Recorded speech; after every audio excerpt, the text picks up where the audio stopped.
everyone, welcome back to another video of mine where today we're going to be solving Leetcode problem 1684 titled Count the Number of Consistent Strings. Right, so this is basically the problem of the day or Leetcode special problem or whatever it's called, basically the first problem you see in the words list, right, excluding problem 1. Right, so I thought it was a great video or great problem to go over on this channel. Right?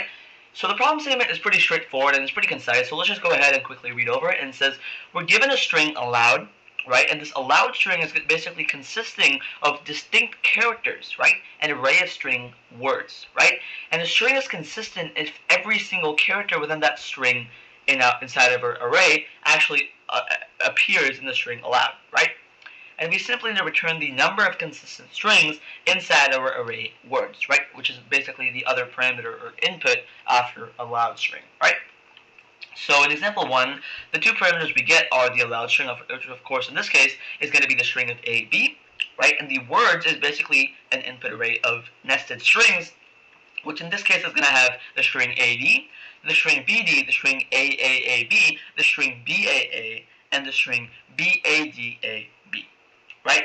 And our output would be 2 because there's only 2 valid strings, or basically there's only 2 strings within our input array that actually have elements that are all contained within our allowed string, right? Basically all those characters are matching to the characters in the allowed string, right? They're contained within this input array, or within this input string allowed, right? And as you can see in the explanation, the strings that actually meet those criteria are strings AAAB and BAA because both those strings only have the characters A and B, both of which are actually contained within our allowed string input, right? So if we apply that same logic to examples 2 and 3, we'd see that we'd get 7 valid strings and 4 valid strings respectively, right?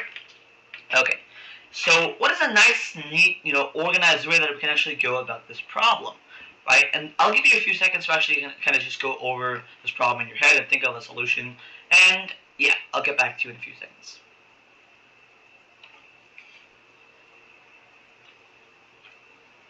Okay, so the way I would solve this problem is create basically a helper or a checker function, right, that simply monitors the validation of one specific parameter, or basically one specific string, right, and I apply that validating function to every single iteration or for every single element or string within my input array, and basically increment my counter, which simply monitors every single valid string that I encounter based on the function, right? And I simply return that count ultimately, right? And basically the data type, or basically data typing or hint typing that we're going to be indicating for our helper function should just be a boolean, right? Indicating that, with true signifying that we do have a consistent or a valid string, and false indicating that we don't, right?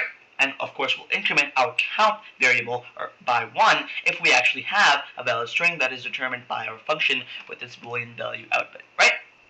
So I'll define, let's just say, a checker function, right, that simply validates one specific string input, and I can literally just pass in a string as a parameter, right? And unlike Java or C++, string actually isn't a keyword in Python, right? And in fact, for the string data type in Python, you simply use str, right? And so I can easily just pass in string as my parameter, and I don't have to face any data type issues or anything like that, right?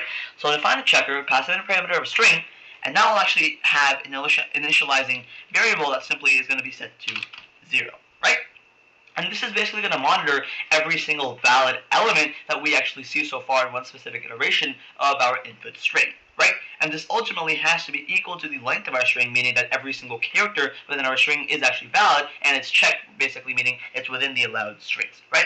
So I'll have a res, basically monitoring the number of valid elements in this string input, or parameter, and I'll say res equals 0. Then I'll actually loop through every character within the string parameter. So I'll say for I in the string, right, for every single element within my string parameter, right, I'll say if I is actually in allowed, then I'll say great, that's one extra or one valid element that's actually within my allowed string, right? So I can increment my res by 1 because this indicates that, hey, I've seen one more valid element, and I can keep doing that for every single element or for the complete iteration of this string, and I can simply return the boolean value of if my res actually hits the value of my string, basically my string input.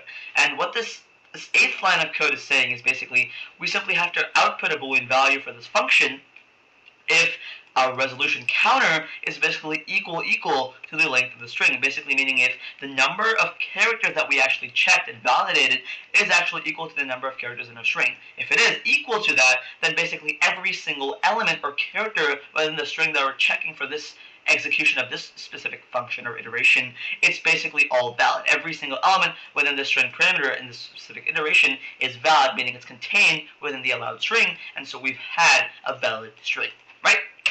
And of course, if it's not equal to the length of the string, that means we've had at least one or more elements within our string parameter that actually weren't contained within the allowed string input, and so of course this is going to output false, meaning or indicating that this is not a valid element within our input array words.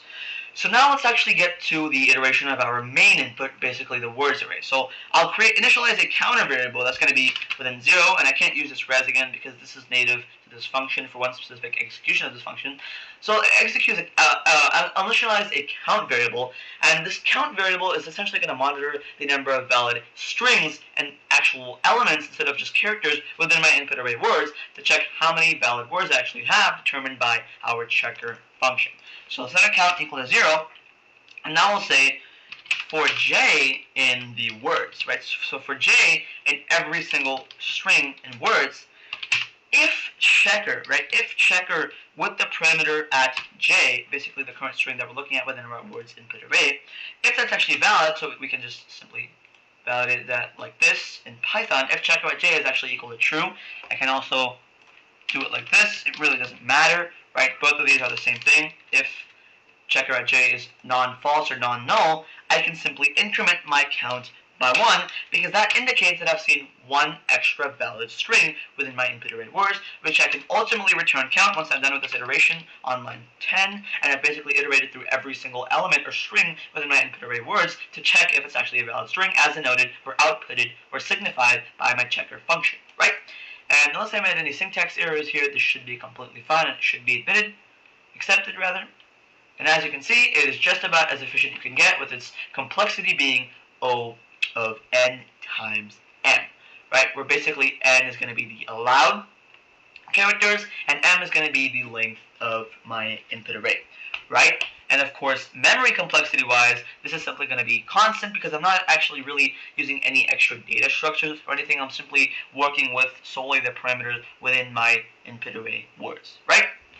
And I just have a few variables here that are just sent to integer values, and so I'm going to have a constant time memory-wise, right? So just to recap this code, I simply created a checker function that takes in a parameter of a string, which is that string is basically going to be the specific string that we're looking at for one iteration in our words input array. I'll initialize a res, which is basically going to monitor every single valid element that we actually see that's basically contained within the allowed string for this parameter string, specifically, right? And then I'll loop through every single element in the string. If I is actually within that allowed amount of strings, I'll increment the number of valid elements that I've seen within the string by 1, and I'll simply return if the number of strings I've seen is, if the number of strings in my input array, in my parameter string is actually equal to the number of valid elements. If that is, then basically this is a valid string and within my input array, and so I can basically output true, right? Indicating that it is a valid string, and basically it is a consistent string, right? Consistent string.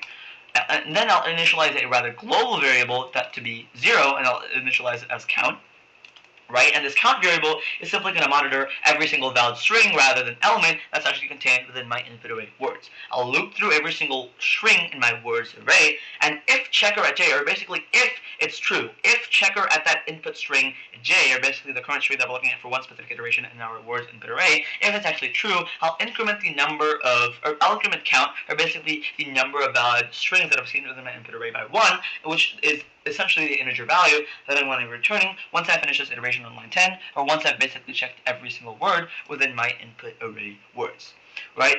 So if you guys learned something new and enjoyed this video, please consider liking this video and subscribing to my channel. It really does mean a lot. And without further ado, I will see you guys in the next video. Bye-bye. Take care.